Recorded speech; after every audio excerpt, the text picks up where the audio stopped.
Recording. Bom dia para quem é de bom dia, boa noite para quem é da boa noite, 93 para quem é de 93. Hoje o assunto vai ser muito louco, porque a gente vai falar de budismo e todo mundo gosta de budismo, todo mundo já ouviu falar de budismo e é uma das religiões que a galera mais curte, mais tem perguntado e mais tem pedido aqui no programa, né? E hoje a gente vai conversar com uma professora budista que tem uma visão acadêmica da parada. Então nós vamos conhecer um pouquinho do aspecto religioso e também a visão acadêmica dessa religião, como é que isso funciona, várias e várias perguntas. Hoje está fervilhando aqui o boteco e eu vou chamar para sentar aqui na mesa Rodrigo Lutarque. Salve, pessoal. Vamos fazer um conselho aqui de administração pedagógica. Dos reinos enoquianos, Ulisses Massadi. Opa, fala galera. Hoje um assunto bem interessante. Eu confesso que eu não conheço muito, mas eu quero entender o que é o Nirvana. E diretamente do Japão, Robson Belli. Hoje vai ser muito louco. A gente tem um diretor de escola, cara que está em contato com o budismo o tempo inteiro. E hoje o papo vai ser louco. Seja bem-vindo, Robson. Ohayou gozaimasu para quem está aqui no Japão comigo. Konbawa para quem está no Brasil. Konnichiwa se você estiver vendo isso à tarde em outro horário, aí no YouTube. Eu quero só saber como eu saio do Sansara. E se reunindo à mesa, Paulo Jacobina, da Pedra de Afiar. Seja bem-vindo. Obrigado, feliz por estarmos aqui nesta sanga, visando alcançar uma ego-vacuidade da cosmoplenitude. E a nossa convidada de hoje é a professora Nirvana França. Ela é bacharel em Direito pela Unisal em 2010, formada em Teologia Budista pelo ITCB em 2018, mestra em 2020 em Ciências da Religião pela Universidade Metodista de São Paulo, com dissertação sobre o Código Monástico Budista Feminino. Ela faz parte do programa de mestrado livre em Teologia Budista pelo ITCB e do programa de doutorado em Ciências da Religião pela UMESP. Ela cursa Teologia Cristã pela Universidade Metodista de São Paulo e ela é monja plenamente ordenada desde 2020. Seja bem-vinda. Obrigado pela acolhida, né? Pelo visto, o Paulo puxou o meu currículo Lattes. E sim, eu venho de um budismo acadêmico, então mais coisa ainda. Eu estou concluindo a graduação pela Universidade da Quilania em Buddhist Studies, né? Me formo agora, no final, e eu comecei pela mesma universidade um mestrado, né, pela Universidade da Quilania. Então, vai ficar bem bacana, porque é bastante coisa para estudar, né? Mas é legal. Bom, já seja muito bem-vinda e a gente tem que fazer a primeira pergunta de todas, como é que você veio parar aqui?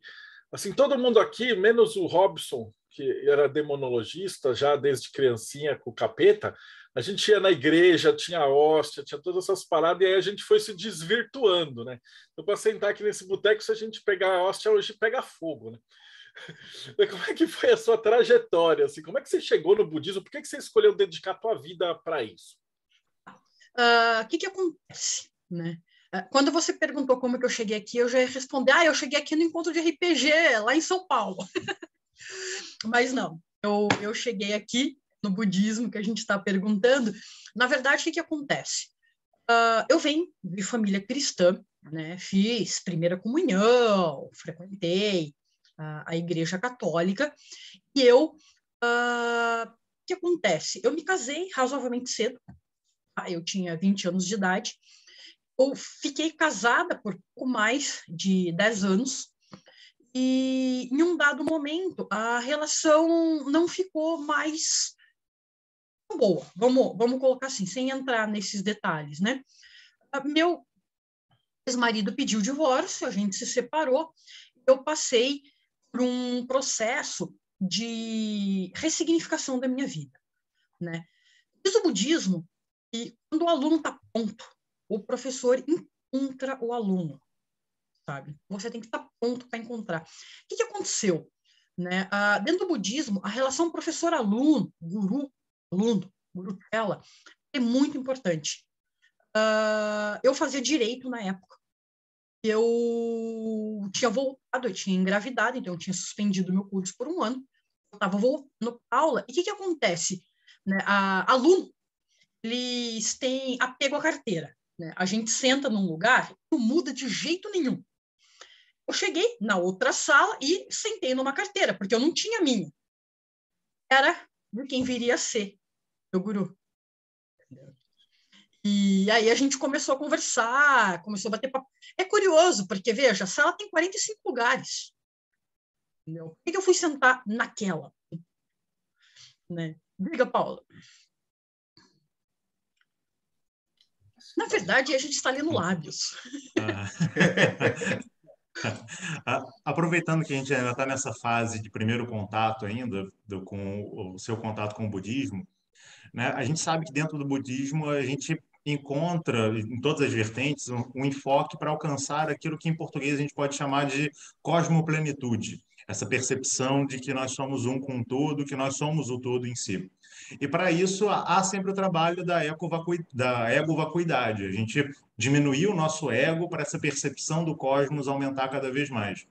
E uma dessas ações que visam diminuir o nosso ego é justamente para aqueles que vão ser ordenados em algumas linhagens, na sua também, raspar a cabeça. Porque o nosso cabelo é muito associado à ideia do ego, né? Quando a gente se olha no espelho, a gente vai ajeitar sempre, tem toda essa questão dessa autoimagem. Como é que foi para você passar por isso? Porque eu acredito que já seja complicado para todo mundo, mas você com o corpo feminino e o cabelo também é muito associado à feminilidade, como é que foi para você decidir raspar a cabeça? Vamos lá. Um detalhe. Né? A gente corta o cabelo. Tem, claro, esse aspecto do desprendimento, a vaidade. Mas a razão que está por trás, ela é um pouco mais nobre do que isso. O budismo, ele nasce na Índia, numa sociedade de castas, onde as pessoas são segregadas pelo nascimento. E o corte de cabelo indica a casta que você está. Então, o Buda raspa a cabeça de todo mundo, de tal maneira de que todos são iguais. Não interessa se você nasceu em família de sacerdotes, não interessa se você nasceu em família de escravos, não interessa se você nasceu homem ou mulher. Iguala todo mundo raspando a cabeça. Alguns efeitos práticos, como a vida nômade numa floresta e a cabeça raspada é ótimo para não juntar bicho. Né? O tempo que eu gasto na minha vida para me preparar, eu dou aula, eu tenho alunas que demoram 30 minutos ajeitando o cabelo, entendeu? Eu levo 5 no shampoo, sabe? Então, tem esse aspecto prático. Como que foi cortar o cabelo? Eu não consegui raspar ele logo na minha ordenação. Eu usava ele, como a gente chama, Joãozinho, sabe? Bem curtinho. Eu fui raspando com o tempo nesse processo de autoconhecimento para colocar. Porque, sim, eu já tive o cabelo no meio das costas, sabe? Então, seguindo ao padrão social, né, de feminino, quando eu engravidei, eu fiz o que 90% das mulheres fazem, eu cortei na altura do queixo, né? E vai nesse processo. Quando a gente compreende essa parte, né, por que a gente corta, vai se tornando mais fácil de aceitar, de participar. Hoje, eu vou dizer para você, eu não me vejo com a cabeça longa.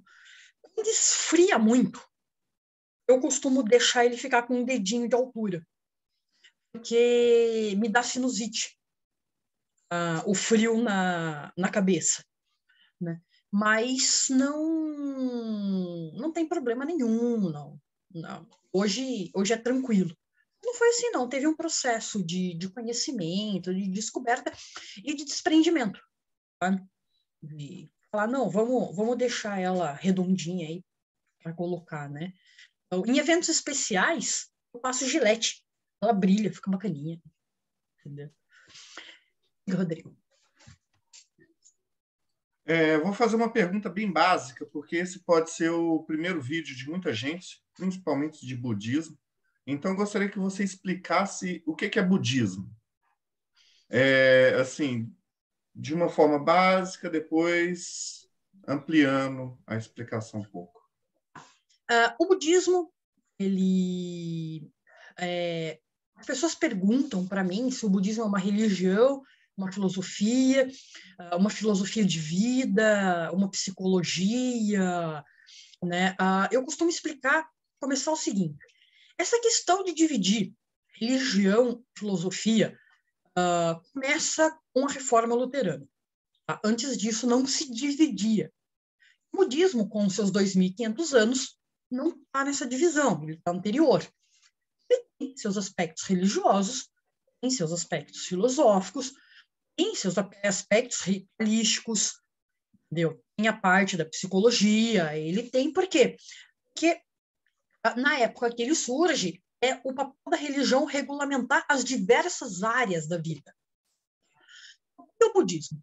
Há 2.500 anos, um príncipe, né? Eu falei um cara, porque o pessoal costuma dizer que ele era um grande príncipe, mas era um reino pequenininho, tá? A Índia tinha mais de 70 reinos naquela época.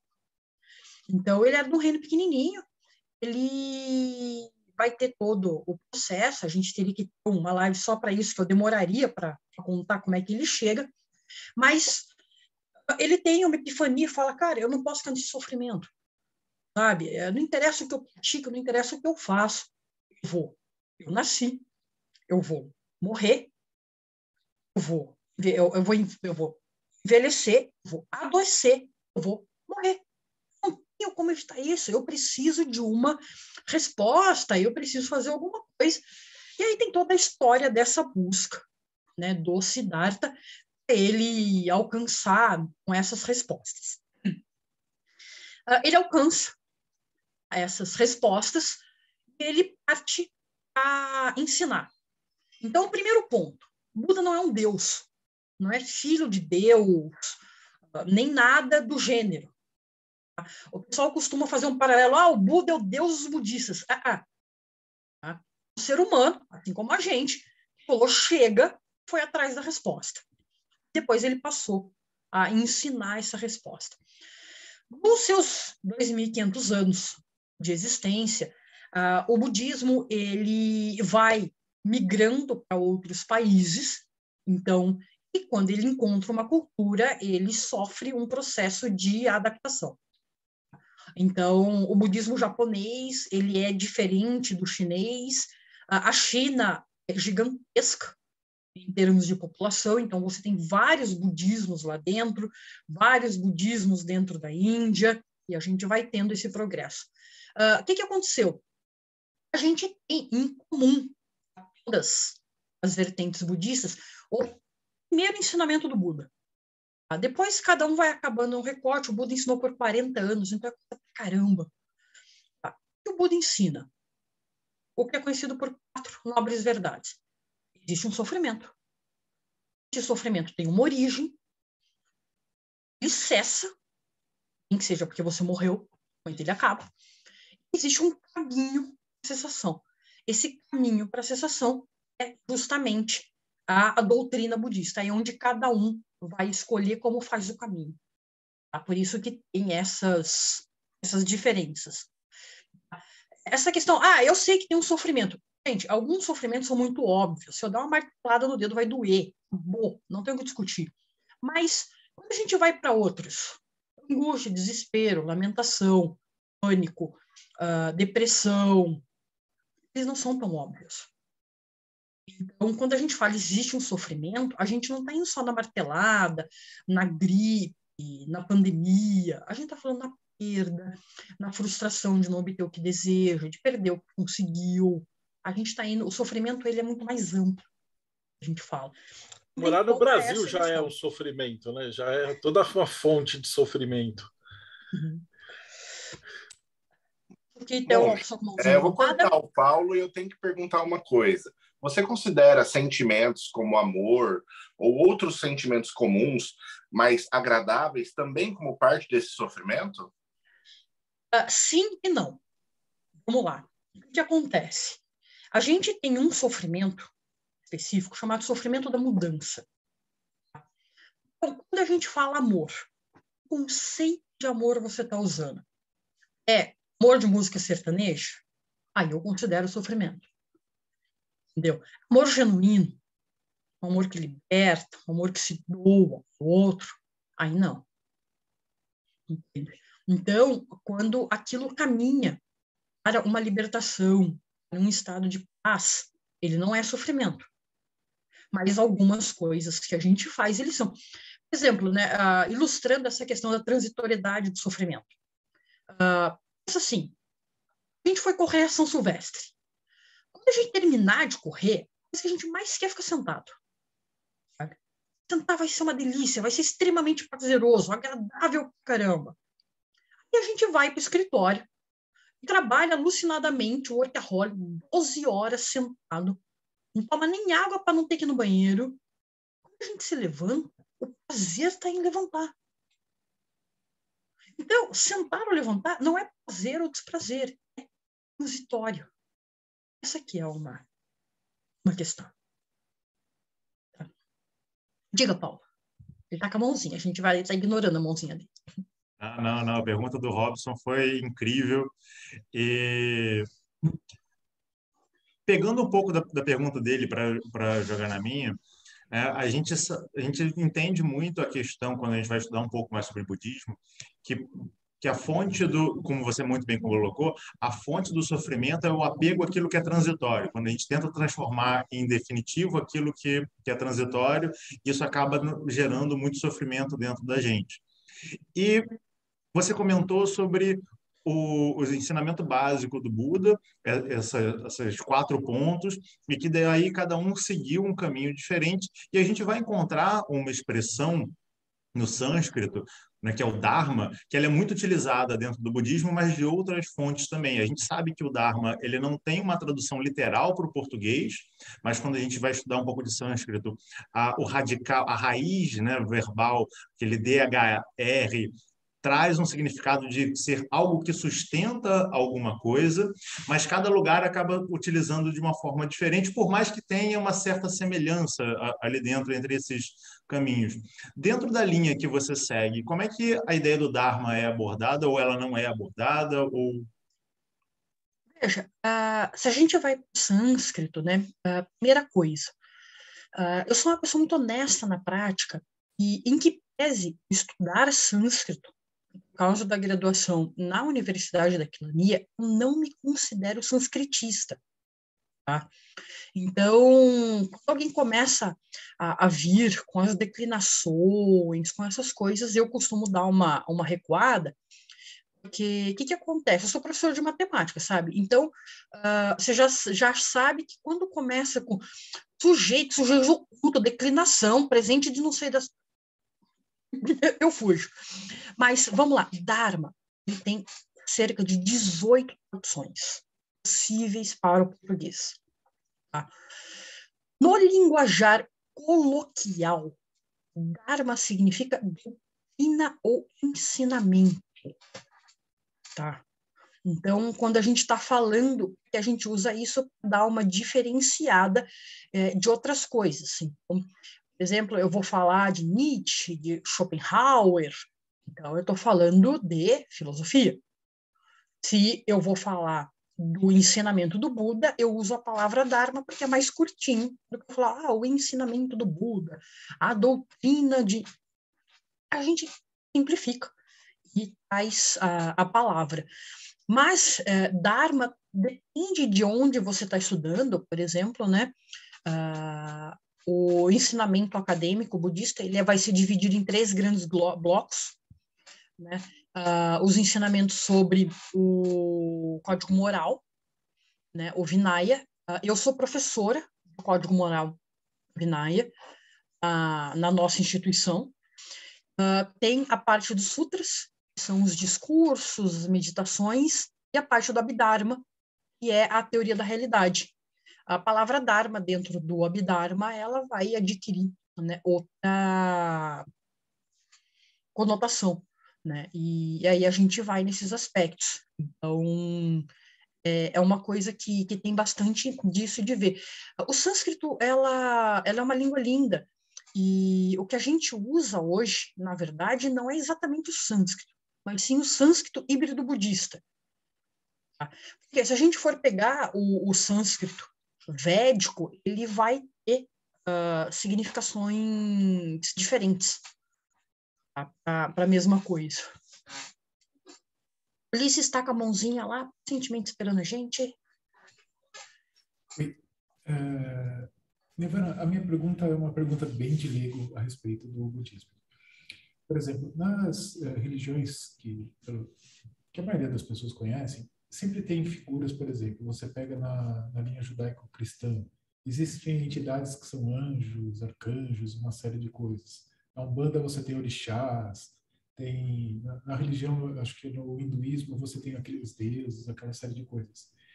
No budismo, tem algo, se acredita em algo parecido com isso? Tem alguma coisa que representa algum espírito de alguma coisa que não está encarnado, que está num outro plano?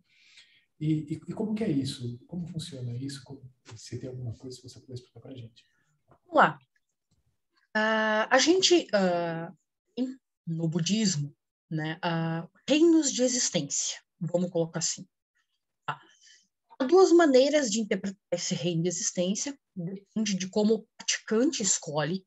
Então, ele pode entender como um estado mental, ou ele pode entender como um reino de existência mesmo. Tá? O que acontece? O budismo, ele encara e a gente não tem o egocentrismo de achar que no bilhões e bilhões de planetas que existem na galáxia, só a gente é habitado. Sabe? Então, existem outras formas, existem outras coisas, e existem mais do que aquilo que a gente enxerga. O que seriam esses reinos? A gente tem o reino de baixo para cima. Por que de baixo para cima? A gente fica com um nível de sofrimento. Na base, você tem os seres que estão no inferno. O sofrimento é muito grande, muita dor. Os infernos budistas são super interessantes. Eles fazem o inferno de Dante parecer um purgatório, entendeu? É bem mais suave. Os infernos budistas são super intensos. Né? Muito inferno, muito inferno. E a gente vai ter, então, seres, né? Infernos gelados, infernos quentes, infernos de tortura, vários tipos.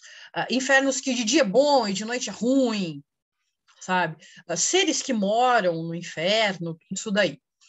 E você pode entender como um aspecto da mente. Por exemplo, né? Um paciente em estado terminal, a gente pode escolher qualquer doença. Tá? Mas quando a gente já não consegue mais comer, a gente não consegue mais controlar as funções do corpo, né? Os remédios para dor não surtem efeito, né? Então, a mente ela vai estar no estado de inferno. Tá? Então, só que, veja, né? Você falou de seres. Por exemplo, deixa eu só levantar e pegar uma coisa aqui. Você falou se a gente tem seres. Essa é uma estatuazinha. Olha que bonitinha. Esse aqui, depois eu explico o que é. Mas ele não é um Buda, tá? Ele é um Bodhisattva. Ele vai se tornar um Buda. Mas o que ele fez? Tá? Esse aqui, Ksitigarbha. Ele é um dos que eu mais gosto, tanto é que eu tenho uma estátua. Ele chegou um dia, né, tem uma história para contar do Bodhisattva, que Ksitigarbha falou assim, gente, quer saber de uma coisa? Eu não vou me tornar um Buda enquanto eu não esvaziar o inferno. Vou morar lá. Entendeu? Ele nasce no inferno, ele não é um ser inferno, ajudar as pessoas a saírem do inferno. Porque o inferno budista, ele difere do inferno cristão da transitoriedade. Em algum momento você vai morrer e tomar outro renascimento. Pode ser de novo no inferno, ou pode ser em outro. Depois do inferno, você tem os fantasmas famintos. Os fantasmas famintos, eles são caracterizados por uma insaciedade, tá? O desenhinho deles, eles têm uma garganta muito pequenininha, uma barriga muito grande, eles não conseguem se satisfazer, e eles percebem as coisas como degradadas. Então, eles vão olhar água potável como se fosse pus, sabe? Então, eles só conseguem se alimentar desse tipo de coisa. Não sei se vocês já leram um livro espírita chamado Memórias de um Suicida. O que acontece? Ali dá uma descrição muito próxima de fantasma faminto. Tá? Então, falando de onde a gente encontra no português. Dividindo o reino com a gente tem os animais, tá? Então, desde os animais selvagens aos animais de trabalho, aos animais de casa, eles são caracterizados por um embotamento mental. Então, em que pese eu adorar minha cachorrinha, eu tenho um Lhasa, e ela conversar comigo, porque ela olha para mim, late e olha para a panelinha, eu sei que eu tenho que pôr comida, é limitado, sabe? Ela não vai muito além disso, eu não vou conseguir ensinar, ajudar ela a refletir, nada disso. Nós temos os seres humanos, né? Somos nós. Acima de nós temos os semideuses e os deuses. Tá? Os deuses são divididos em vários níveis, tá? Então, vários tipos de céus e paraísos, tá? Para a gente colocar. E a gente ainda tem dentro da cosmologia, né, o que a gente chama de terra pura. Né? Aí tem terra pura em reino de deuses, tem terra pura fora dessa estrutura. Então, a gente tem esses outros tipos de seres. Tá? Eventualmente, eles interagem com a gente, né? Eventualmente, eu falo eventualmente, e veja, o Preta, ele tá vivendo a vida de preta dele, entendeu? Então, não é sempre que ele se incomoda em vir perturbar a nossa. Um semideus, um deus é a mesma coisa. Ele está vivendo a vida dele. Fazendo um paralelo dos deuses com a gente. Por exemplo, eu falei que eu tenho um cachorrinho. Eu não fico 24 horas por dia em cima da Furby, é meu cachorrinho, entendeu? Eu vou lá, brinco, cuido, e depois eu saio. Então, há toda uma cosmologia, né? Tudo isso daí. Tá. Diga, Rodrigo. A falta de uma figura tradicional cristã divina no budismo e essa percepção, essa filosofia acabando assim aceitando a teoria da evolução, essas coisas, acaba que o budismo tem uma entrada muito grande no meio acadêmico ali. Pelo menos é a minha percepção de fora da religião. Tem essa entrada mesmo assim entre cientistas que seriam ateus por essa característica do budismo ou não? É uma percepção errada minha? Na verdade, assim, né? Muita gente, eu já vi muita gente propagando que o budismo é ateísta. Eu prefiro usar o termo que nós somos não teístas. Parece um preciosismo tocar, mas o que acontece? O não teísmo quer dizer que eu não tenho Deus no centro da minha prática, não quer dizer que eu neguei a existência. Tá? O que o Buda ensinou? Esse é o ponto interessante. Vamos supor que você, eu, qualquer um de nós, levamos uma flechada com uma flecha envenenada. Qual é a nossa primeira preocupação? Tirar a flecha e tratar o veneno ou correr atrás do arqueiro? Essa que é a questão. Então, os sofrimentos, as dores, as angústias, os renascimentos são essa flecha envenenada. Quando trata ela, a gente se elevar, a gente purificar a nossa mente, a gente se pergunta a respeito desse divino.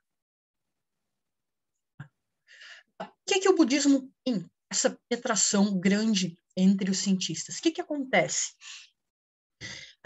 Os meditadores atingem um grau de autoconhecimento que a nossa ciência está começando a comprovar. Então, eles acabam pensando muito nessa descoberta. Então, a questão da física quântica, da psicologia, da psicanálise, ainda está sendo explorado, ainda está sendo colocado.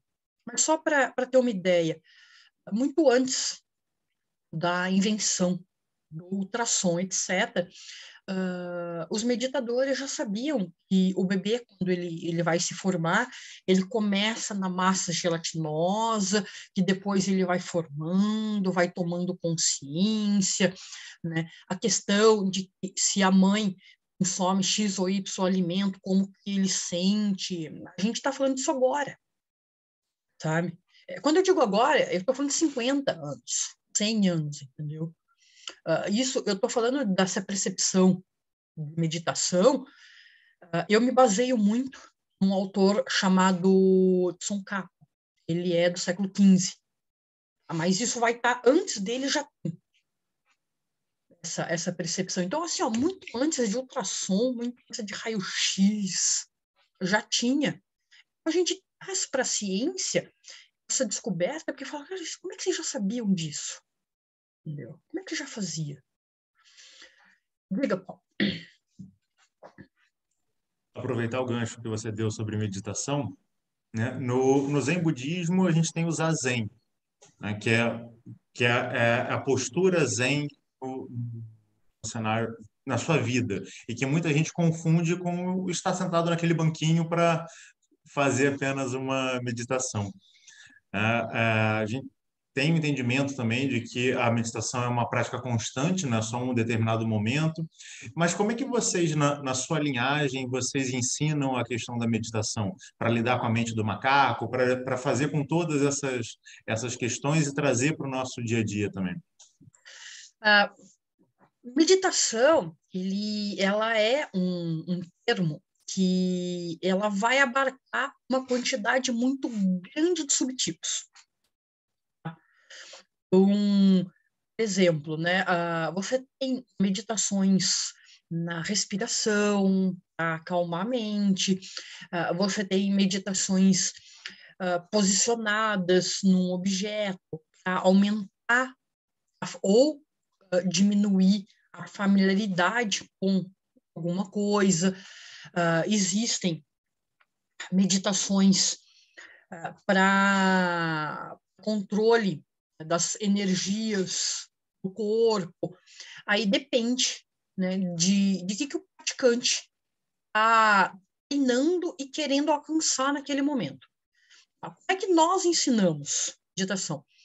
Na verdade, a gente pensa o seguinte: primeiro de tudo, a gente precisa formar uma base de ferramentas para meditar. Por quê? Se aquilo que a gente conhece fosse suficiente para sair do sofrimento, nós teríamos que ser muito loucos e masoquistas para não ter saído. A gente não saiu porque está faltando alguma coisa, entendeu? A gente precisa adquirir essa habilidade para sair. Tá? Porque a gente não pode considerar todos os bilhões de pessoas do planeta loucos masoquistas. De certo que algum tem, entendeu? Mas não todo mundo. Está faltando alguma ferramenta, alguma coisa.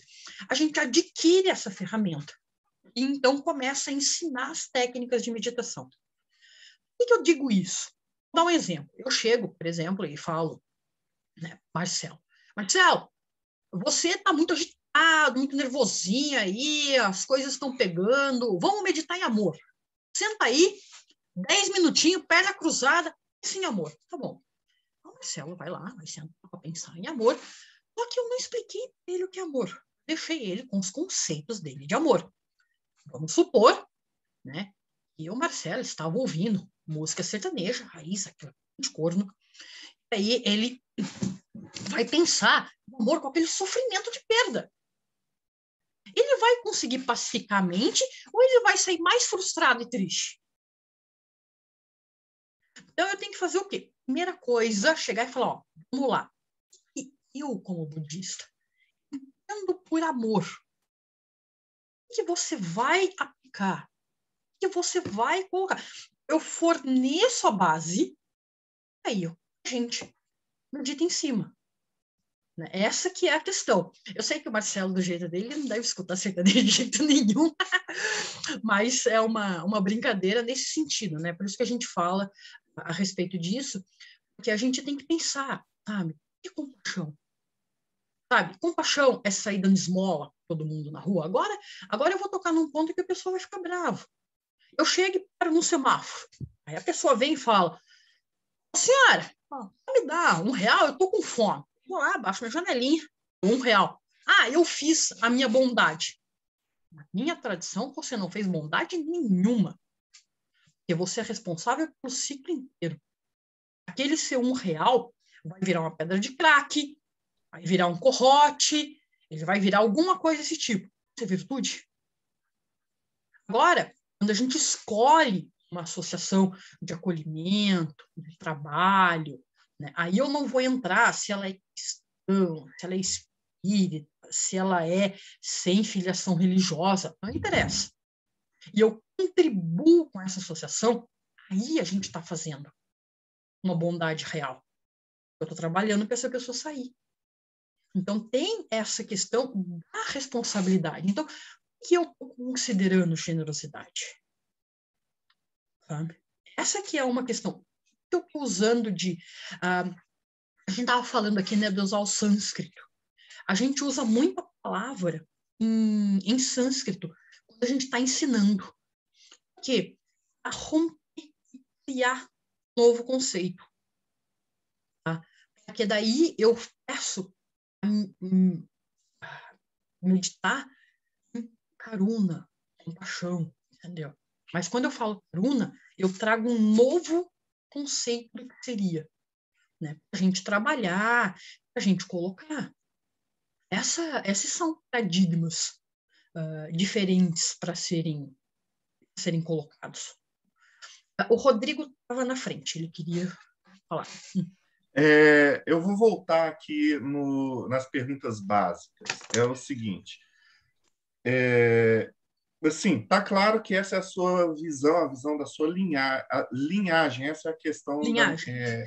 É isso que eu queria perguntar. Eu queria que você definisse, porque quando eu queria conceitos básicos para a gente começar a montar o nosso tijolinho de conhecimento aqui. Primeiro conceito básico.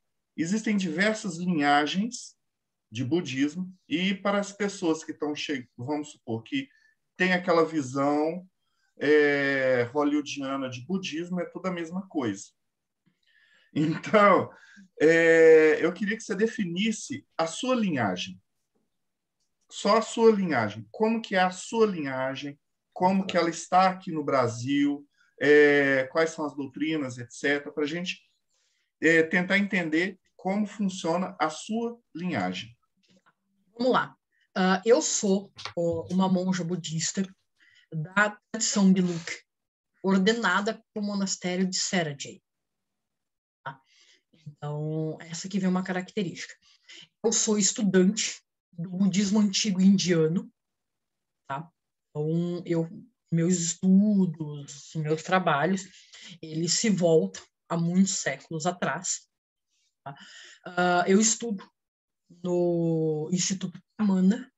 Tá? Nós estamos nos finalmente de obter a autorização do MEC, a primeira faculdade de teologia budista no Brasil.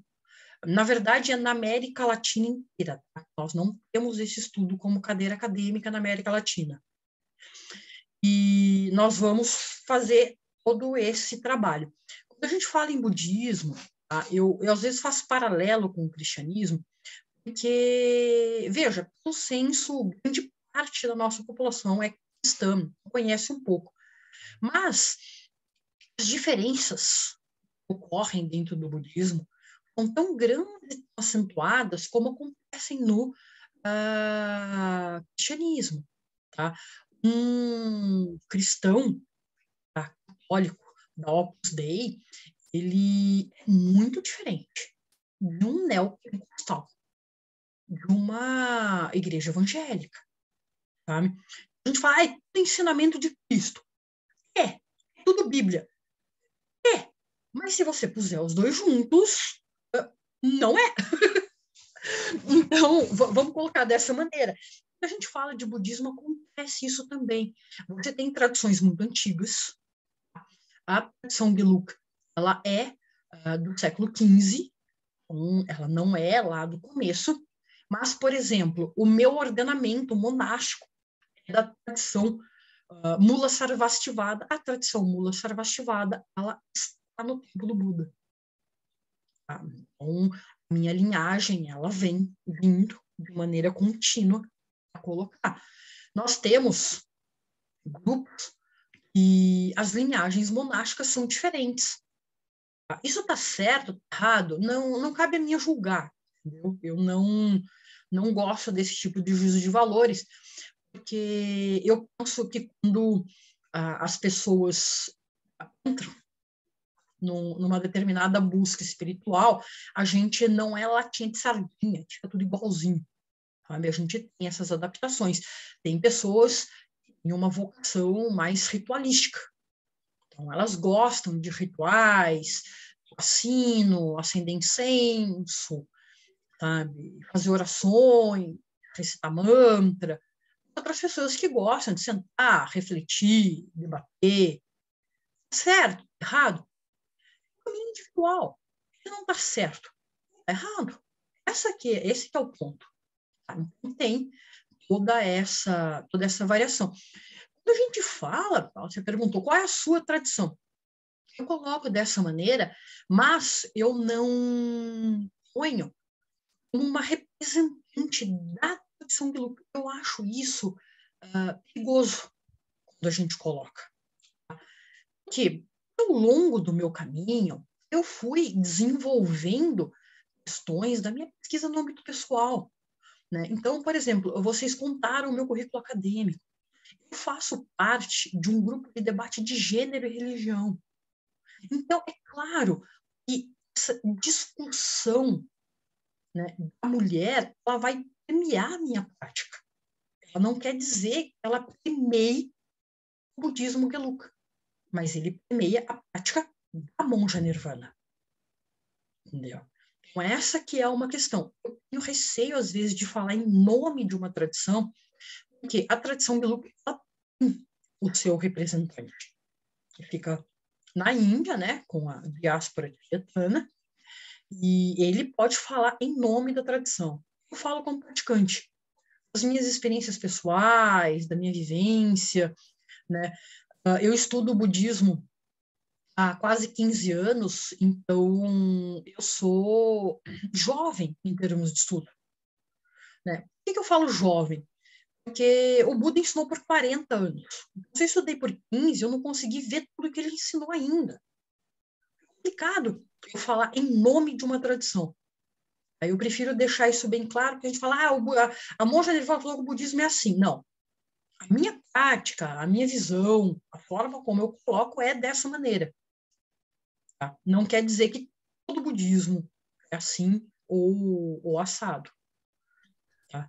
Bom, já essa é uma coisa que a gente tem se esforçado muito para fazer, inclusive de trazer, assim, se der, a gente vai tentar trazer outros monges diferentes, que o pessoal, a gente começou com a maçonaria, né? Que eu, Ulisses, Rodrigo, aí o pessoal perguntava, a maçonaria é tudo igual. Eu falo, não, dentro da maçonaria tem 7 ramos, aí a gente trouxe gente de todos para conversar, né? E eu acho que a galera que está escutando a gente aqui em casa, ele já tem esse conceito, essa aqui já entrevista 330. Então, a galera já viu várias vertentes diferentes, eles estão acostumados com isso, mas eu achei a tua colocação fantástica. Assim, se o Buda ensina 40 anos, você está em 15 anos de estudo, ainda não deu nem para ver o que o cara ensinou, né? É maravilhoso esse jeito de pensar. Meu Paulo, saca a mãozinha. Então, eu ia fazer uma pergunta, mas eu vou fazê-la depois. E dentro disso que você comentou, que o Rodrigo trouxe e que o Marcelo muito bem pontuou, né, a gente consegue encontrar algumas coisas como o Samyak, por exemplo, o Nobre Caminho Óctuplo, né, algumas linhagens vão trabalhar sutras diferentes, né? Alguns vão pegar só aqueles que estão no Tripitaka e outros vão pegar umas outras também. Você pode pincelar um pouco sobre o Nobre Caminho Óctuplo para a gente? Só para aqueles que estão tendo contato pela primeira vez com o budismo terem uma certa noção sobre o que é uma compreensão correta, o pensamento correto. Olha, a gente vai longe, tá? Conhecer um pouco, né, essa questão do Nobre Caminho Óctuplo, o que acontece, né? O Nobre Caminho Óctuplo, ele vai ter, né, a questão, ele começa com o entendimento correto e ele termina com a prática da meditação. Então, ele vai fazer toda percorrer, né? Então, ele tem a questão do entendimento, do pensamento, da linguagem, da ação, do modo de vida, do esforço, né? A atenção para as nossas atividades e a meditação, né?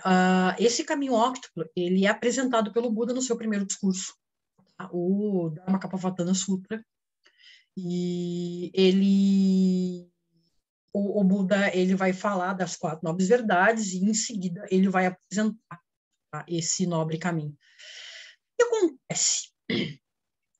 Falar do caminho óctuplo em alguns minutos, você me apertou mais do que uma laranjinha na padaria pegando suco. Porque o que acontece? É o caminho, sabe? Então, a gente vai... Existe o sofrimento, ele tem uma origem e ele cessa. Gente, as primeiras 3 verdades em 15 minutos para vocês. O resto, a última, é um caminho para isso. É a doutrina, é tudo. São esses 40 anos do Buda ensinando, sabe? Então, aí vai ter, né, como que a gente coloca essa questão. Tem, sim, o Nobre Caminho Óctuplo. Em todas as vertentes, né, você tem alguns grupos budistas que se baseiam em um texto. O fundador dessa tradição, ele entende que de todo o cânone, né, dos 40 anos, um discurso específico do Buda reúne a essência do ensinamento, tá? E eles, então, se voltam, tá, para isso. Tá? É uma maneira. E tem outros que vão mais sutras, mais textos, né? A minha tradição, ela vai estudar, sim, os textos raízes, os sutras, etc., mas ela vai buscar comentários para poder entender, para poder ver como que as pessoas que vieram depois entenderam aquilo, como que isso vem vindo até o nosso tempo, tá? Para a gente colocar. Mas a questão, né, do Nobre Caminho Óctuplo é bastante coisa, né? A gente pega Wikipedia, né, e eles escrevem o Nobre Caminho Óctuplo com 2 linhas em cada um. Só que, veja, gente, é um mnemônico, sabe? Como dizer que lê um livro quando você lê o índice, sabe? Essa que é a questão. Então, a gente dá uma boa pegada, né, no Nobre Caminho. E, né, vai colocar e tem essas diferenças. Tá? Existem grupos que entendem que a recitação específica de um mantra ela é suficiente para a libertação. Outros vão ter um entendimento totalmente diferente, tá? De outra coisa. Então, tem essa característica, né? Depende de cada grupo. É interessante, porque tem grupos que fazem os rituais, os ritos, os encontros abertos. Chama todo mundo para vir participar. Mas na hora de ensinar, né, a reflexão, a doutrina e o aprofundamento, fecha. Nosso grupo, né, a Associação Buda, ela faz ao contrário. A gente abre o ensinamento, detalha, traduz, traz para o português, escreve comentário Então, por exemplo, o professor Pinho, o fundador, né, da Associação Buda, até o ano passado havia traduzido, traduções ou comentários, não quer dizer que ele comentou todas as traduções, de cerca de 50 obras. Tá?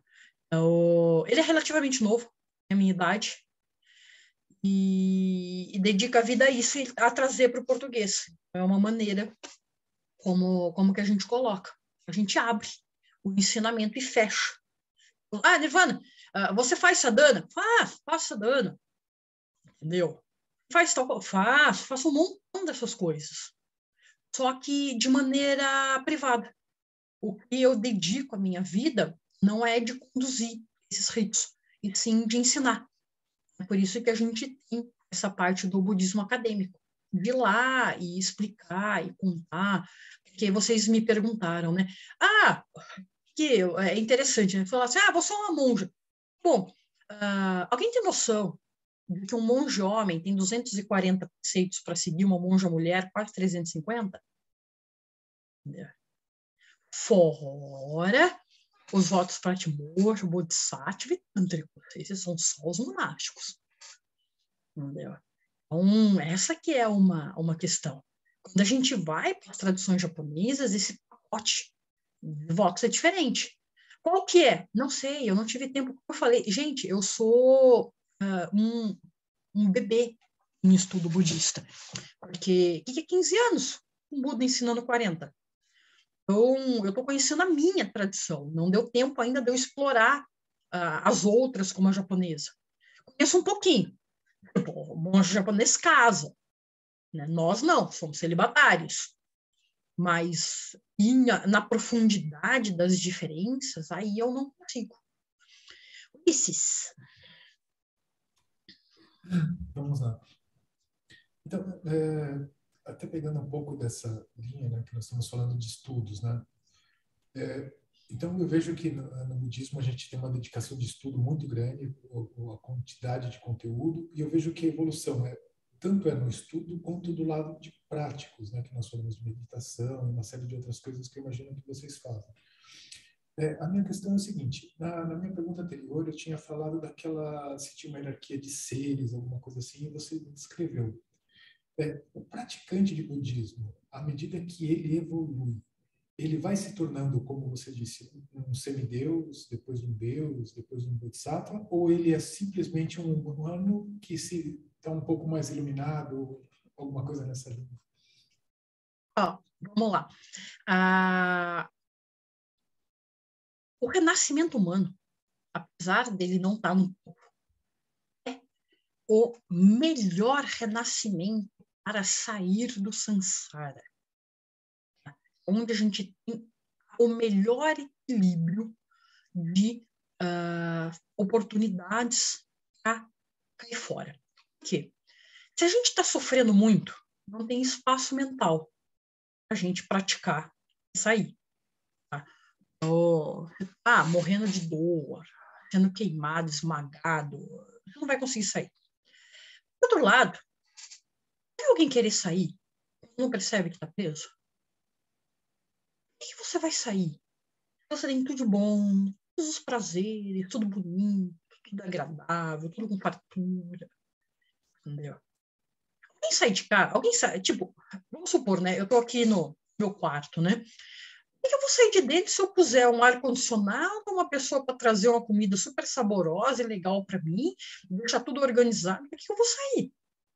Entendeu? Vou sair no calorzão do aquecimento global, que está aqui com 40 graus lá fora, agora está meio gelado, quase 10 aqui em Valinhos, para que eu vou sair daqui de dentro? Sabe? Não tem razão. A mesma coisa acontece com o samsara. Na vida humana, ela é meio intermediária. A gente tem conforto suficiente para praticar e desconforto suficiente para querer sair. Né? Então, o Bodhisattva, respondendo a pergunta, né? A Tisha, ele foi um indiano, ele disse que as pessoas podem ser classificadas em 3 tipos. As pessoas que querem felicidade, pode ser esta vida ou o renascimento futuro, nascer num paraíso, uma vida boa.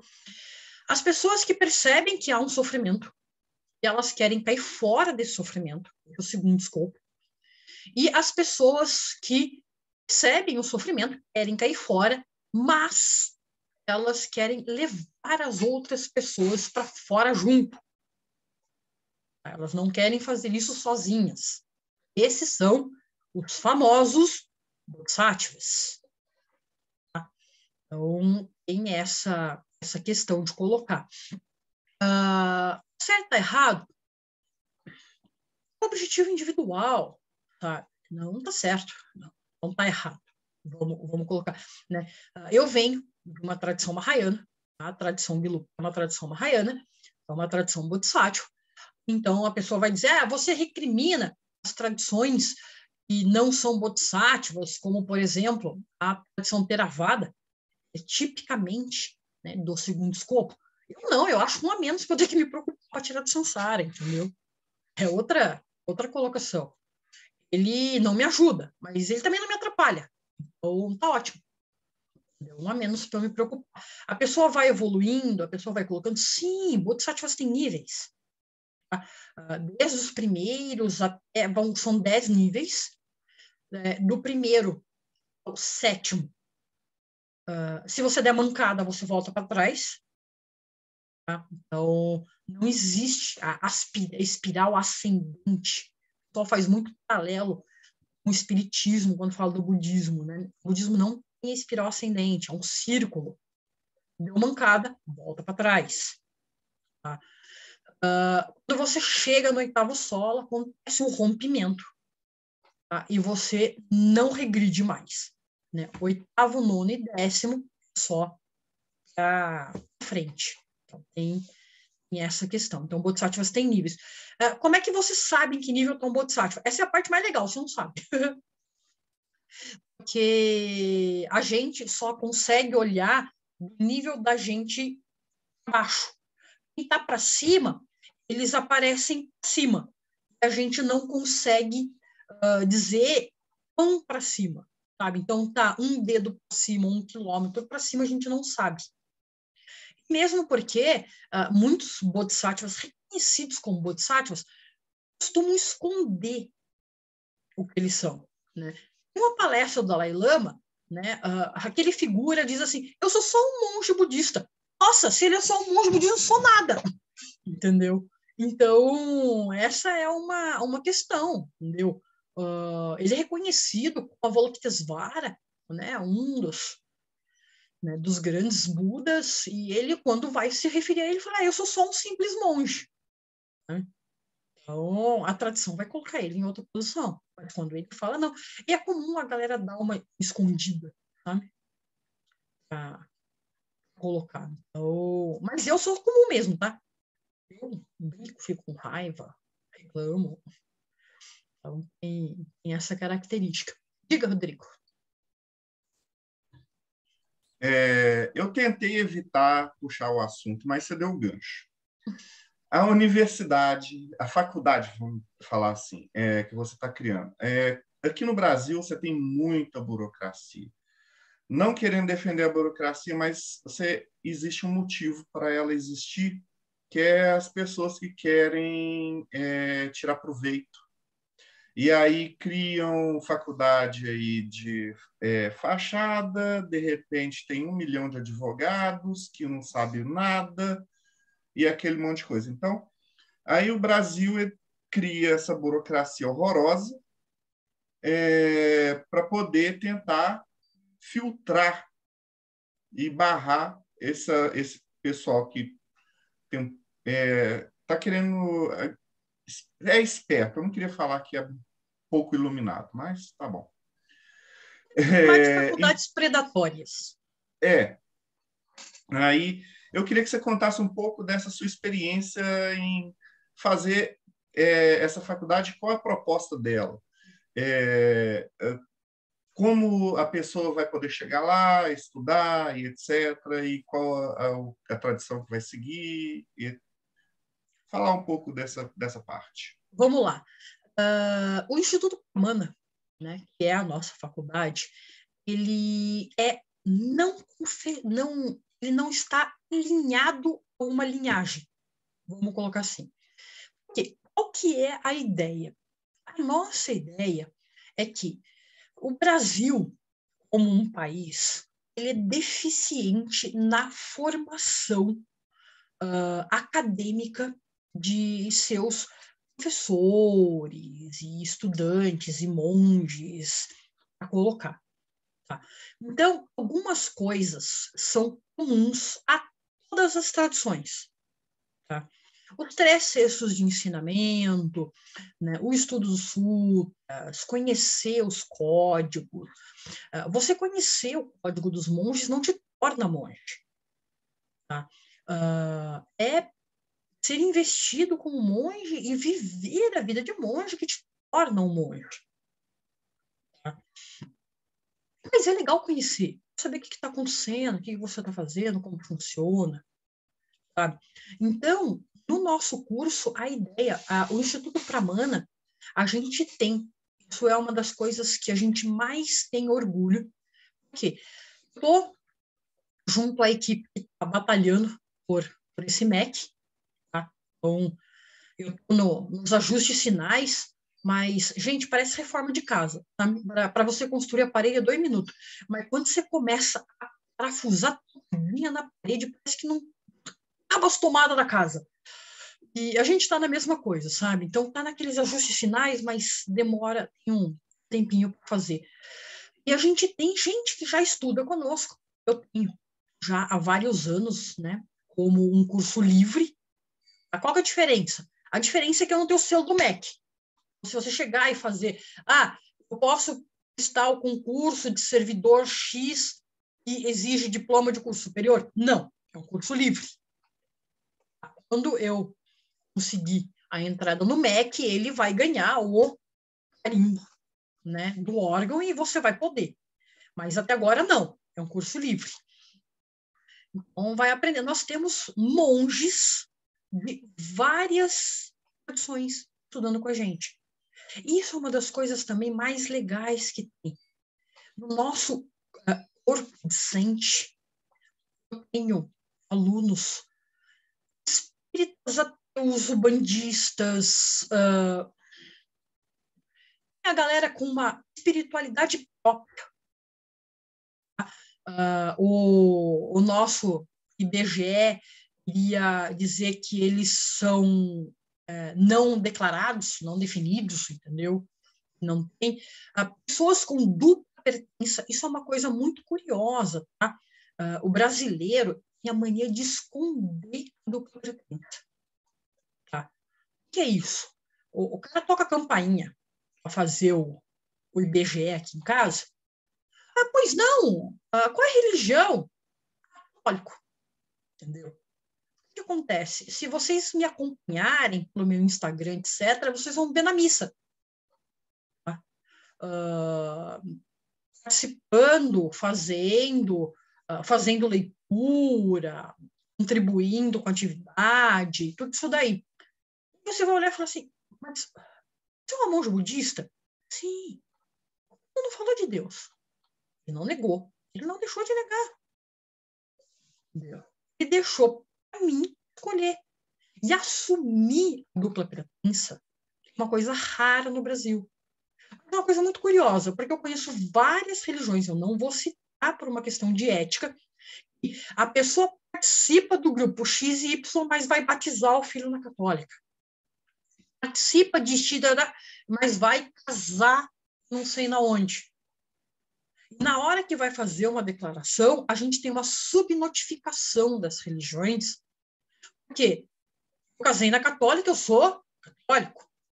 Manda lá. Mas, no dia a dia, sua prática não é católica, ela é mista. Ela tem essa dupla pertença. Sabe? Então, essa que é uma questão curiosa. Nós temos alunos que são espíritas, umbandistas, com essa espiritualidade própria, tá? Numa busca interior. Tá?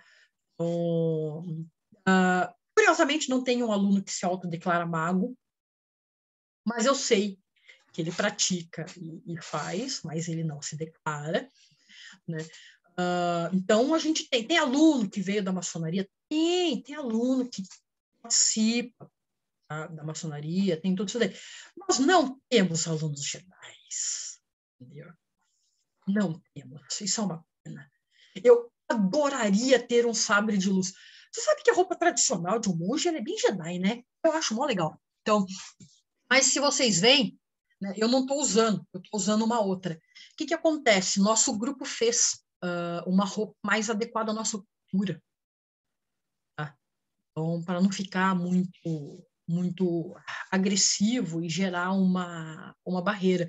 Mas, em rituais religiosos, né, por exemplo, 6 vezes ao mês, quando a gente tem a recitação do Código Monástico, a cerimônia do Possata, eu ponho a roupa tradicional. Então, a minha é parecidinha com o Dalai Lama, mas como eu não sou uma pessoa do nível do Dalai Lama, a minha ela é inteira vinho, ela não tem a parte amarelinha na frente. Mas, como eu já tenho um nível maior de ordenamento, eu tenho um manto amarelo para colocar, ele não é inteiro vinho. Então, tem essas características. Mas a gente precisa de todo esse trabalho, a ideia é justamente agregar, porque as diversas tradições podem seus alunos virem estudar conosco e voltarem para suas tradições e contribuírem com a base que eles adquirem. Por exemplo, uma das matérias que nós ensinamos é sânscrito, pali e chinês clássico. Tá? Então, a pessoa vai poder usar isso na sua tradição. Tá? O ensino, ele não volta para uma tradição. É claro, quando vocês me perguntarem, de qual tradição você é? Você está falando da minha prática espiritual. Entendeu? Não do meu estudo acadêmico. O meu estudo acadêmico é budismo indiano clássico. Tá? Então, essa que vem uma questão. Né? É preciso fazer um pouco dessa divisão. Então, vamos dar um pouco de nome. Se um aluno Enigma vier estudar no Instituto Pramana e deixa de ser Enigma, continua sendo Enigma. Enigma é a prática dele, a origem dele, a maneira como ele vem. E o seu aluno kardecista, ele deixa de ser kardecista? Não. Nada impede ele de pegar os ensinamentos de compaixão, altruísmo, amor, técnicas de meditação para aplicar dentro da sua religião. Essa é uma questão que está sendo colocada. O ensino acadêmico, ele não é catequese, ele não é para converter. Tá? Essa que é a questão. Por isso, uma teologia budista. Sabe? Então, aí que vem a diferença. Agregar o pastor, por exemplo, de uma igreja das protestantes, ele precisa ser formado em teologia. Ele faz teologia metodista, ele não se torna um metodista, ele se torna um teólogo. Ele vai aplicar a doutrina do grupo dele, o que ele precisa. A mesma coisa acontece com a gente. Sim, o MEC é muito burocrático, ele tem tudo isso daí, mas a gente precisa vencer essa barreira, porque, usando o português, claro, no meio universitário tem muito picareta. Tá? E eles estão querendo tirar dinheiro das pessoas para que a gente tenha uma expectativa de diploma universitário. Ele ajuda a gente a uma condição social melhor. As pessoas fazem esforço, mas aí como você deu o exemplo do curso de Direito, né? A pessoa vai, se esforça, se estrepa, ela tira de onde ela não tem para fazer e depois não passa no exame da ordem. Para que serviu aquele diploma? Agora, para finalizar essa pergunta, tem curso online? Nosso curso é online, 100% online. Então, o pessoal daqui, se quiser, pode fazer onde quer que esteja e ter essa formação em budismo, em teologia budista. Sim, pode. Um curso longo, um curso de 5 anos. A gente fala longo porque a gente está acostumado com o MEC, mas como eu falei no começo, é 40 do Buda ensinando. Então, 5 você já sabe que eu não estou ensinando tudo.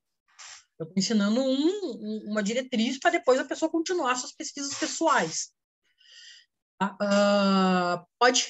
Eu costumo dizer o seguinte, a mana é mais difícil decorar, mas o site da mantenedora do monastério da associação é mais fácil, é buda.org.br, não é .org.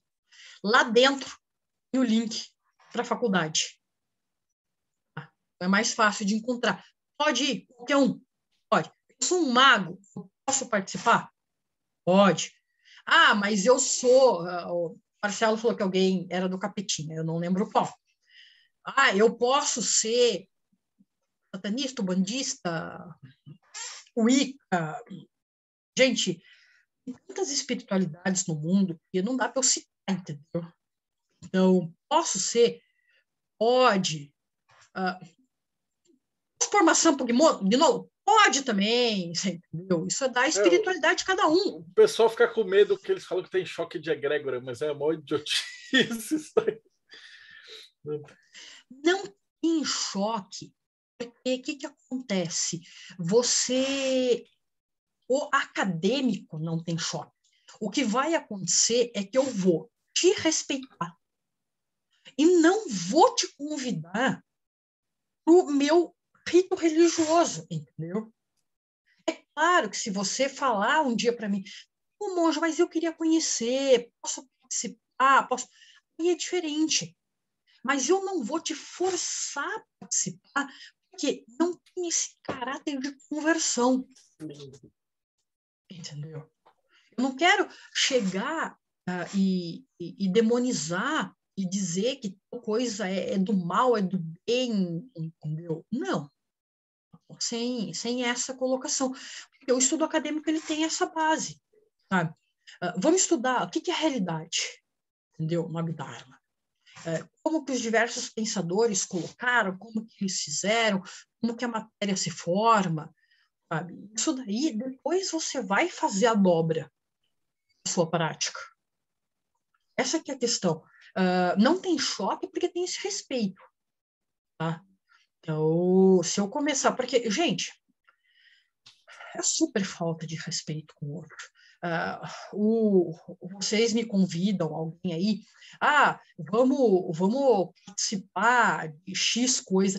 Eu chego lá e começo a recitar os meus mantras, as minhas... Você vai no lugar, você vai de mente aberta a conhecer. Entendeu? É outra questão. Essa aqui é uma colocação. Então, não tem choque por causa disso, porque é a parte do estudo formal. Sabe? Então, a matemática não se ofende quando você estuda gramática. Então, eu iria por esse lado. Maravilhoso. O Robson, acho que a gente... eu aqui posso ir longe, mas eu acho que a gente tem um horário com vocês. Vamos lá, Robson. O assunto que eu ia tocar é relativo ao budismo esotérico. É uma prática bem desconhecida no Ocidente, e se você puder dar uma pincelada apenas, só mencionar alguma coisa sobre, eu acho que seria interessante para o nosso público estar conhecendo também que existe sim uma vertente esotérica dentro do budismo, né? Vamos lá. Existe um budismo chamado budismo tântrico ou budismo vajrayana. O budismo tântrico e o budismo vajrayana é a maior fonte de engana coxa, guru falso, pagar para ser enganado, coisas do gênero. Por quê? Hoje, com a popularização da internet, a gente baixa livro pirata a torto e direito de tudo quanto é lugar. Aí, a pessoa pega lá uma clássica que a gente ri muito. Cubra-se de cinzas de um cadáver e queime numa fogueira o veneno não sei das quantas. Gente, a instrução que está no livro não é para seguir ao pé da letra. Pelo amor de Deus. Aquilo tem pecado. Depende depende de uma linhagem para te dizer o que está escrito por trás. Entendeu? Não é para ser loucão e ficar fazendo essa parceria para colocar. Entendeu? O que acontece? A galera começa a fazer umas leituras que não é aquilo que está acontecendo. Sabe? Sexo tântrico virou orgia, viram as coisas nesse sentido. Então, tem que tomar cuidado, porque tem uma linhagem, tem uma coisa. O que acontece? O pessoal sério, tá? Não seleciona alunos capacitados com base no poder aquisitivo, e sim no comprometimento, na capacidade de desenvolver, são outros critérios. Não é 5, 10, 15, 20 mil euros no bolso. Isso não te torna capacitado. Mas, para alguns grupos, te torna.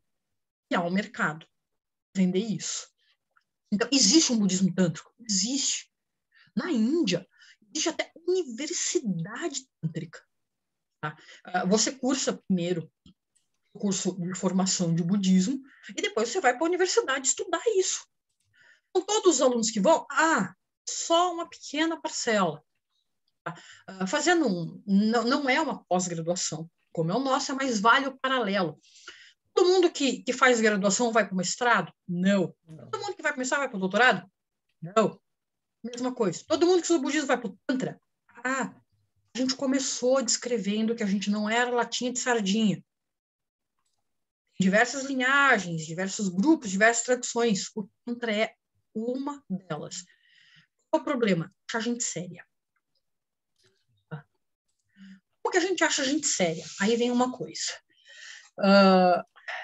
Hudson Capa é o autor de textos filosóficos budistas que eu mais estudei. Tá? Ele escreveu uma obra chamada Lanrin Shemo, traduzido para o português. O professor Plínio traduziu essa obra, O Caminho Gradual da Iluminação. E no volume 2, ele coloca um capítulo, chama-se Confiança no Professor. O contrário do que o nome diz, que seria para a gente se devotar ao professor, Lama Tson Kapa manda um checklist que ele diz o seguinte: não deixe qualquer um te guiar pelo nariz. O boizinho tibetano, você mete um anel aqui no nariz, puxa ele por ali para guiar. E o que a gente faz? Ele diz para a gente não deixar você checar. Checklist mesmo. Tal característica, tem tal característica, tem tal característica, tem tal característica. Então eu posso confiar em você. Então, aconselha-se que você teste a pessoa que você vai tomar como guru 3, 5, 10 anos antes de você chamar de guru. Antes disso, ele é o quê? Um professor. Você está aprendendo, então você vai respeitá-lo. Mas subir ao título de guru, você tem que testar antes. Porque não é cada um. Gente, de boa. O Marcelo falou de Gregor. Pelo amor de Deus, tem gente que se acha mago porque ele é um capricho. Sabe? Por favor, não é assim. Tem uma tradição, toda uma linhagem, uma parte escrita e tem uma parte de pé de orelha. E é de um para o outro que vai sendo transmitida. Sabe? Vai achar que você leu na revista de adolescente que você se tornou. O budismo acontece a mesma coisa. Então, o budismo esotérico, o budismo místico, ele é uma fonte de estelionato fenomenal. Curiosidade. Se no nosso instituto, na nossa associação, a gente ensina essa linhagem também. Só que não adianta perguntar quais são as linhagens, não adianta perguntar quanto custa, não adianta nada. Depois de uns 5 anos estudando, o seu desempenho encher os requisitos, você vai ser convidado. Não está à venda. Entendeu? Que é levado de uma maneira séria. Quanto vai custar? Essa é curiosidade. 5, 10, 15, 20 mil euros não custa nada os nossos alunos que são convidados. O máximo que você faz é pagar o material, porque, afinal de contas, isso custa. Entendeu? Mas quanto custa o resto? Não custa nada. Tem que ter requisito, não carteira. Tá? Então, tem. Sabe? Quando a pessoa começa a dizer para mim, qual a linhagem tântrica, eu começo a rir. Entendeu? Por quê? O primeiro voto tântrico. Isso é bom para ensinar para todo mundo. O primeiro voto tântrico. Não conta a tua linhagem para quem não é irmão, vá gerar. Se o cara saiu contando, não foi ensinado, é picareta.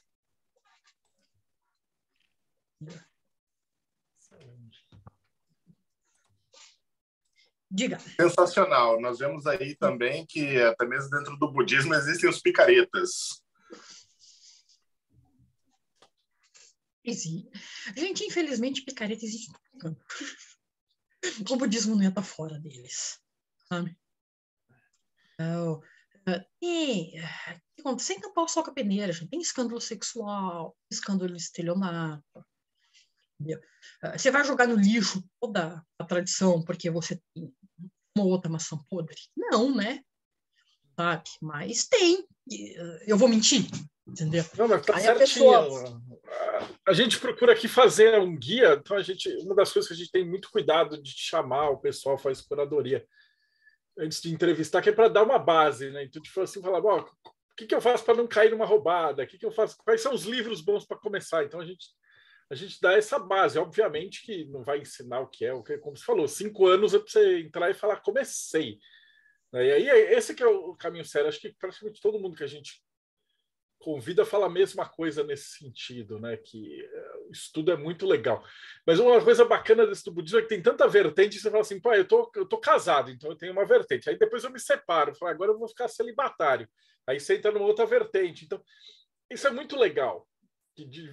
Tipo, a busca é o que interessa, né? E o caminho você vai se adaptando. Aí você fala, porra, achei um negócio na Wicca que eu achei legal. Aí você pega de lá.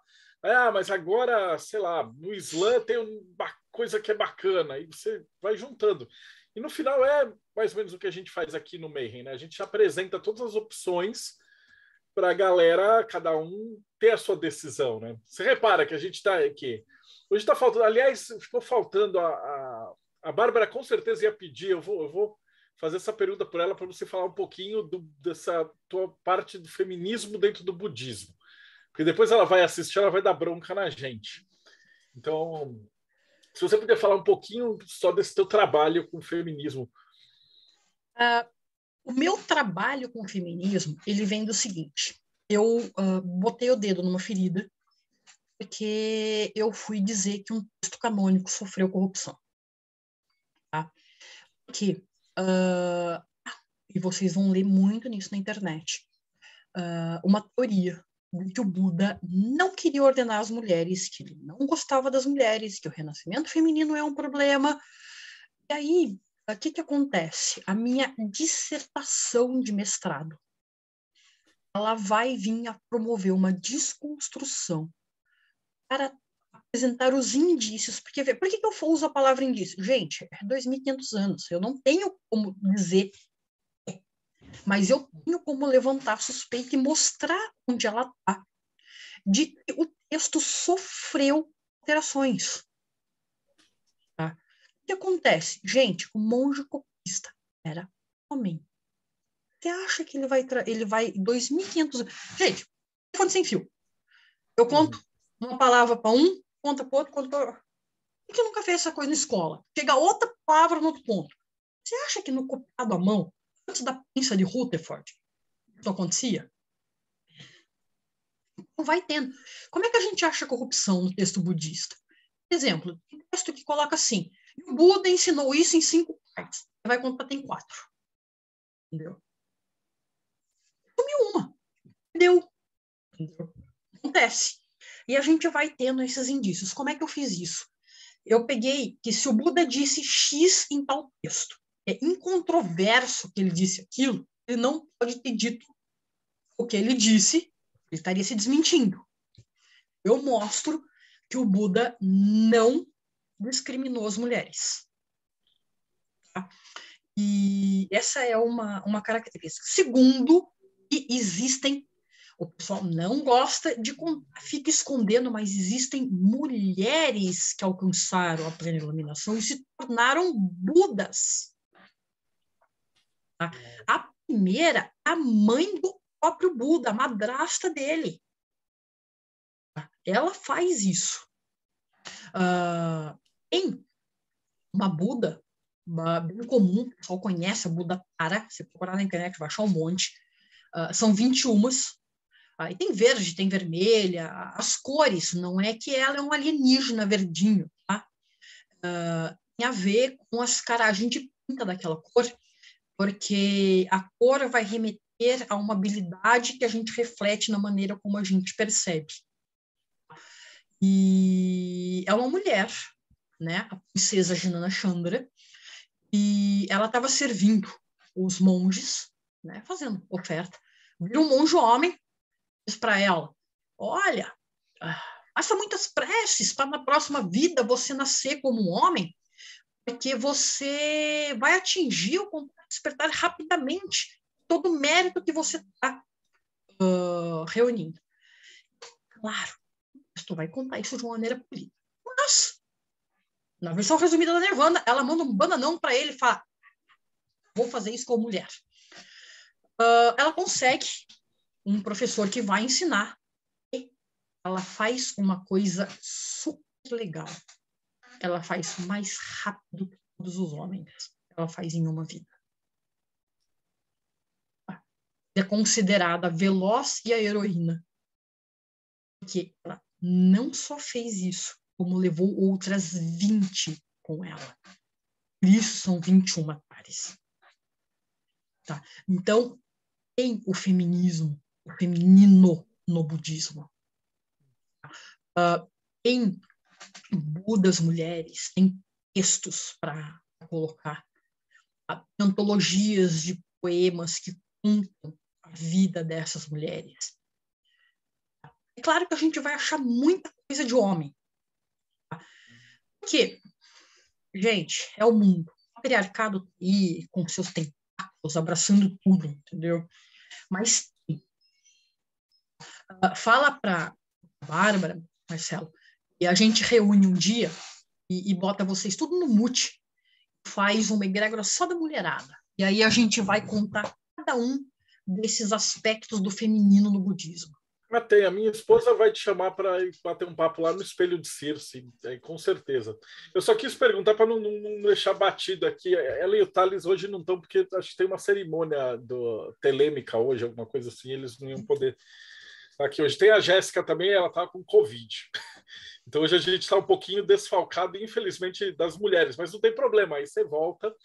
Voltamos para conversar. Eu tenho esse mal arranhou aqui agora. A gente vai ter muita coisa para conversar ainda. Nossa, vai muito longe. O feminismo budista, ele é muito legal. Entendeu? A primeira marcha para as mulheres... Não, a gente vai fazer foi budista. Um programa só para isso. Porque senão vai ficar pequenininho no final, assim, a gente já está quase chegando no final. Eu vou encerrar, então, uma pergunta que a gente faz para todo mundo que estuda alguma religião e tal. Na sua opinião particular, o que você acha que acontece depois que a gente morre? Olha, de duas coisas. Ou você não atingiu o objetivo e você vai nascer de novo. Aí depende da mente no momento da morte e do que você praticou durante a vida. Então, a gente vai para o inferno, outro renascimento humano, para um renascimento superior. Depende disso. Tá? Não é um Deus que joga no inferno. Tá? É as próprias aflições que te jogam. Ou a gente conseguiu, tá, o objetivo soteriológico budista e caiu fora. Entendeu? O que a gente atingiu? Gente, veja, aí é um ponto que é complicado. O Nirvana, que a gente fala que é do meu nome, um estado e ele fora do que é condicionado. E por que é muito complicado falar dele? Que a linguagem é condicionada. Então, seríamos nós, peixinhos, tentando explicar o céu, entendeu? O nosso universo é aquele monte de água. Então, essa que é uma questão. Quando a gente morrer, vai acontecer uma dessas duas coisas. Consegui, fiz o salto, me libertei, não consegui. Preciso de mais uma vida para conseguir ir treinando, e fazendo, e melhorando, evoluindo. Eu vou dizer uma coisa para vocês, tá? Eu tenho certeza que vou tomar o próximo renascimento. Eu não vou conseguir fazer o salto. Tá? Como é que eu sei? Lama de Tsongkhapa, ele é um autor legal porque ele é cheio de checklist, sabe? Então, eu tenho consciência de onde eu estou e quanto eu tenho para caminhar. E eu sei que não vai dar tempo nesse tempo de vida. Isso porque eu ainda estou sendo legal e usando estatística do IBGE para tempo de vida. Quando eu falo de tempo de vida, eu sempre posso atravessar a rua, o busão perdeu o freio e próxima vida. Entendeu? Então, eu estou achando que eu ainda tenho mais 35 anos de estudo para fazer, sabe? Eu me vejo velhinha com 80. Mas pode acontecer isso, sabe? Quem disse que não? Fechou com chave de ouro. Rodrigo Lutarque, suas considerações. Como aqui o mal do Mayhem. A gente chama a gente que está na verdadeira vontade, o olho brilha. E mesmo você falando que não está querendo converter, eu garanto que muita gente aqui já está querendo ser convertido, pelo menos fazer o curso, ganhar um desconto na faculdade. Assim, é fantástico. A palestra foi fantástica. Eu estou querendo ver esses livros que você falou, principalmente esse checklist do Guru. Seria interessantíssimo ter um artigo desse lá no Mayhem para ajudar o povo, né? Um pouco. E esse da iluminação também seria bem interessante. Iria ajudar a outra metade que está tentando fazer isso. Nossa, palestra fantástica. Esse é o livrinho. Ele tem essa capinha. Vocês vão achar ele no site da associação, tem a livraria, vamos chamar assim, para colocar. Se vocês têm no Mayhem uma parte de artigos, essa parte, eu posso contribuir. Já tá convocada para a próxima edição, número 16. Rodrigo, explica para ela o que é a revista Hermetismo. Obrigado por me lembrar da outra parte minha que eu tenho que falar sempre aqui. catarse.me/TDC, você se inscreve, participa do projeto Mayhem, contribuindo com uma obra social, e você também vai poder fazer parte dessas palestras ao vivo, vai poder fazer parte dos grupos de Telegram, que são vários lá, e também vai receber em casa a revista Hermetismo, aonde os autores, tem alguns aqui, eles costumam fazer vários tipos de conteúdos, aonde você pode ler, valendo lembrar que esses conteúdos aqui, eles já estão no site. Você tem eles gratuito, mas com essa revista você vai ter eles no físico, aonde você, depois de uma boa meditação, depois de relaxar um pouco, poderá tomar um vinho e apreciar uma boa leitura de textos um pouco mais interessantes. O pessoal pergunta assim, poxa, mas a gente já disponibiliza tudo de graça na internet, então por que a pessoa vai querer uma revista? Porque é muito mais gostoso, o cheiro de papel é outra coisa. Você ter organizado, e também vale, porque a gente tem muito autor que a gente entrevista, que às vezes o cara faz vários textos e tudo, e aí você vai perguntar assim, qual é a referência bibliográfica? Você que trabalha na academia, aí o cara coloca assim, a referência bibliográfica é www.blogspot.index/. Então, o que a gente fez? Com a grana do Mayhem, a gente paga o ISBN, faz a parte gráfica, faz a revista bonitinho, edita tudo, revisa e publica um negócio que você pode até usar como referência. Então, a galera os grandes ocultistas, os magos aqui brasileiros estão usando essa revista para publicar o seu material autoral também. Então, é um trabalho bem bacana. Paulo Jacobina, suas considerações finais. Primeiro, agradecer, né, por a monja Nirvana, né, essa Lotus disciplinada, né, ou educada, o nome iniciático dela. Agradecer bastante. Incrível. É uma linhagem que eu conheço pouco e fiquei bem curioso para me inscrever, né, nesse curso, sim. Vou dar uma olhada e encaixar na minha agenda para ver se é possível fazer esse curso. E se, para o nosso público, se você quer conhecer um pouco mais e refletir sobre a sua condição existencial, se inscreva no canal no YouTube Pedra de Afiar, que sempre tem vídeo com os temas mais variados para te auxiliar nesse processo de redescoberta. Ulisses Massad, suas considerações finais. E aí você fala um pouco do Enochiano e o Robson vai falar do Morte Súbita, que o Thiago foi abduzido hoje. Beleza. Nirvana, que entrevista bacana, foi muito bom te conhecer. Achei muito interessante o teu jeito, super falando naturalmente. Assim, a gente quando imagina, não, vou falar com um monge, né? Você pensa aquela pessoa que é quase não acessível, quase um deus, né? E não, você aqui conversando com a gente de boa, fazendo piadas, até a gente estava morrendo de rir aqui em determinados momentos. Foi super divertida e esclarecedora, né? Tinha uma série de dúvidas ali com o budismo. E eu sempre ouço falar que o budismo seria uma filosofia, uma religião, alguma coisa que é uma das mais legais que existem. E realmente, né, essa visão que ele tem de não julgar o outro, se todo mundo tivesse isso, né, se todas as religiões pensassem assim, nós viveríamos num mundo bem melhor, né? Bom, e aproveitando para fazer agora falando um pouquinho sobre o enochiano.com.br, que eu também, como o Rodrigo, esqueci de pôr meu nome aqui o meu jabazinho aqui nas descrições.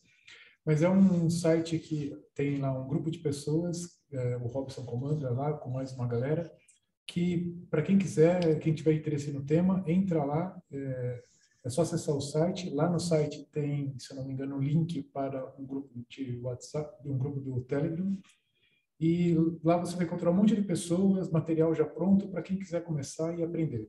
Aí, e as dúvidas, você vai ter uma galera toda lá para te ajudar nesses primeiros passos na caminhada. É isso aí. Maravilha. Robson Belli, suas considerações finais. Bom, então vamos fazer parte do problema hoje. Falando um pouquinho do mortesubita.net. Lá você vai encontrar bastante textos de budismo também.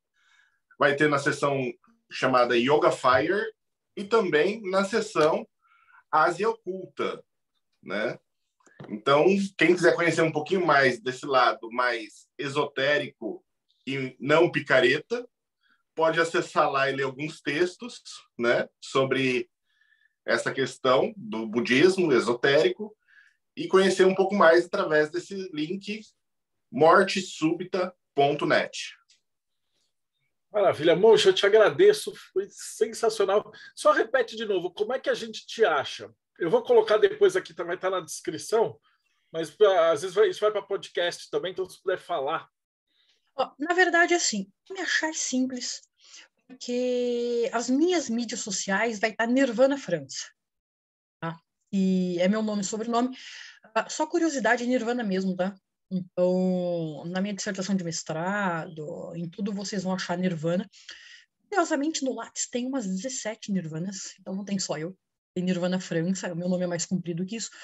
Então, pode chapar, pode conversar, pode fazer, fica à vontade. Se você mandar um WhatsApp por e-mail da secretaria do monastério, na buda.org.br, o que vai acontecer? Você vai passar um pouquinho de burocracia, porque o pessoal da secretaria vai dar uma segurada, vai me consultar antes. Mas vai conseguir meu WhatsApp do mesmo jeito, sem problema nenhum. Mas no Instagram, meu Instagram não é muito divertido não, porque eu posto só quando eu estou estudando, parece que eu só faço isso da vida.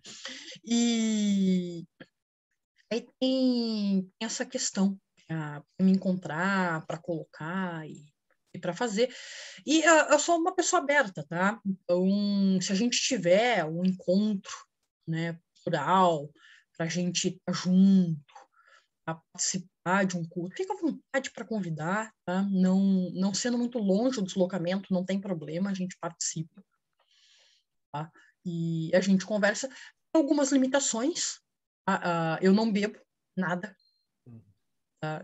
Quando eu digo não bebo álcool, tá? Então, se só me oferecer um refrigerante, para não fazer propaganda de qual, eu tomo, você entendeu? Não sou uma monja que vive de chá verde, e a gente vai se encontrar e vai conversar e vai tirar dúvida.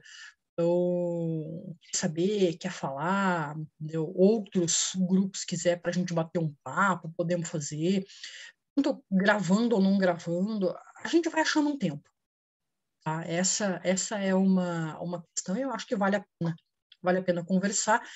E sim, esse estereótipo que você falou, que eu brinco, falo piada, eu falo pra caramba, entendeu? Então, tem essa questão de ser acessível ou não acessível, mas aí é o jeito de cada um, sabe? Eu sou uma pessoa que tenta não julgar os demais por joia. Maravilhoso, foi sensacional. Obrigadão, Rodrigo, valeu, Paulo, Robson, Ulisses. Você que assistiu a gente então até agora, então não esquece também, segue o canal, passa o sininho, divulga, porque assim, a gente já viu que o YouTube, ele, depender dele, não vai. Então avisa para os teus amigos, ó, essa é a entrevista 330. Então, cara, tem muita coisa legal para vocês verem de vários assuntos diferentes. Então, dá uns links, manda para os seus amigos e a gente se vê aí, então, no próximo Bate-Papo Mayhem.